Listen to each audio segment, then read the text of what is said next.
యాకోబు పెనుగులాట ధనము కాదు, సంపద కాదు, ఆశీర్వాదం కోసం పోరాడాడు. ఫస్ట్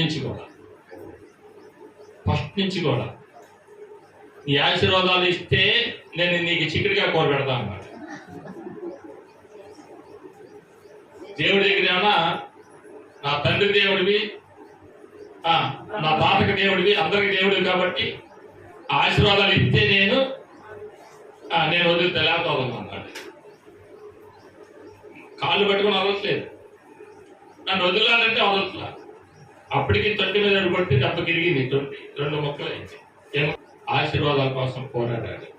ఈ లోక ధనము కోసం పోరాడినోడు ఎవ్వడు కూడా సరిగ్గా మంచి జీవితాన్ని జీవించడం. చూడండి, సామెతల గ్రంథంలో 11వ అధ్యాయంలో 28వ వచనంలో, ధనమును నమ్ముకున్నవాడు పాడైపోవును, నీతిమంతులు చిగురాకు వలె.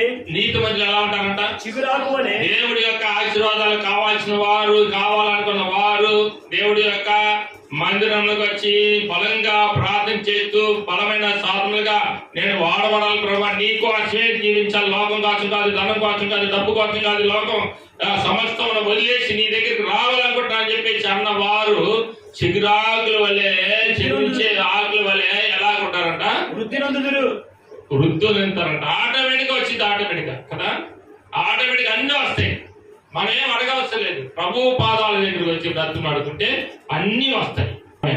ఇక్కడ చూసావా, ఆశీర్వాదాలు అనేది కంపల్సరిగా కావాలి అంటే యాకోబు ఆశీర్వాదాల కోసం పెనుగులాడాడు, ధనం కోసం పెనుగులాడలేదు.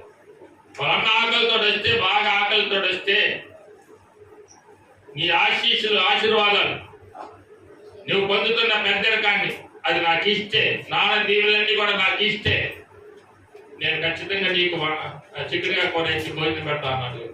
కాబట్టి అరే బాబు, నేను ఆకలితో చచ్చిపోతున్నాను రా, నాకు ఆశీర్వాదాలు వద్దు, నాన్న దీవెనలు వద్దు, నాకేమొద్దురా, నాకు కావాల్సింది ఏంటంటే చిక్కుడుగా కొనేసి కొద్దిగా మొత్తం పెట్టరా అన్నాడు.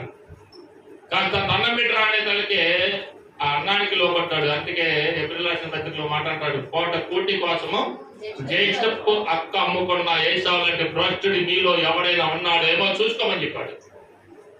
అంత భయంకరంగా మాట్లాడాడు కదా, చాలా భయంకరమైన మాట కదా అది. ఒక్క పూట కూటి కోసం 40 రోజులు బయటికి సావం మనం, అర్థమవుతుందా?